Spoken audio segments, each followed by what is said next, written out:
अच्छा. आजी तुमचं नाव काय? अनिता सुधाकर पाटील. अनिता सुधाकर पाटील. ही कुठली सोसायटी आहे? गोकुलधाम सोसायटी. गोकुळधाम सोसायटी लातूर. लातूर. अच्छा. बरं. तर रात्री किती वाजता म्हणजे हा सगळा चोरीचा प्रकार झाला? 1:30च्या नंतर. 1:30च्या नंतर.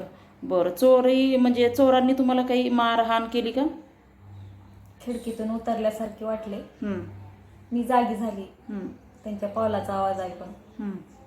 दाराकडे बघितले तर चिरकण्याचा गोंधळ करण्याचा प्रयत्न केले. हम्म. माझ्या अंगावर येऊन बसून सुरी लावली माझ्या अच्छा. मानेला. दार उघडं होतं का? ते तुम्ही उघडलं का त्यांनीच? त्यांनीच उघडले. त्यांनीच उघडलं. चिरकले मी.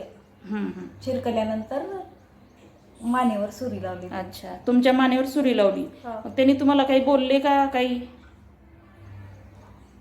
नाही. अच्छा. म्हणजे पैसे कुठे आहेत, सोनं कुठे आहे. हम्म.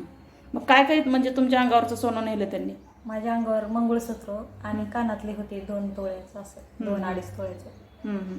मग पैसे वगैरे काही? पैसे 60,000 रुपये होते माझ्या उशालाच होते. म्हणजे काल टीव्ही आणली होती, तिचे भरायचे होते. मग ते रात्री भरायला जाणं झालं नाही म्हणून मी तिनं तसंच तिथं ठेवून गेली. ती तसेच होती उशाला. अच्छा. अच्छा.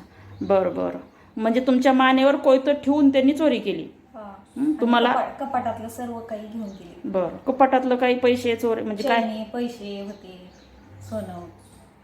बरं बरं. ठीक आहे. मग तुम्ही आरडाओरडा केलात काही? आरडाओरडा करल्यावर सुरी मारतो म्हणून भीती दाखवायची. जीवे मारण्याची धमकी? जीवे मारण्याची धमकी दिली. बरं. पोलीस स्टेशनला तक्रार केली आहे? केली सकाळी. ठीक आहे. पण काही आले नाही. अच्छा. बरोबर. ओके. दिवसेंदिवस लातूर शहरामध्ये चोरांचा सुळसुळाट हा कमी होण्याचं नावच घेत नाही. काल 5 नंबरला परत तोच प्रकार घडलेला आहे. गोकुळधाम या सोसायटीमध्ये अनिता सुधाकर पाटील असं या महिलेचं नाव आहे. त्यांच्या घरी रात्री 1 ते 1:30च्या सुमारास चोरी झाली.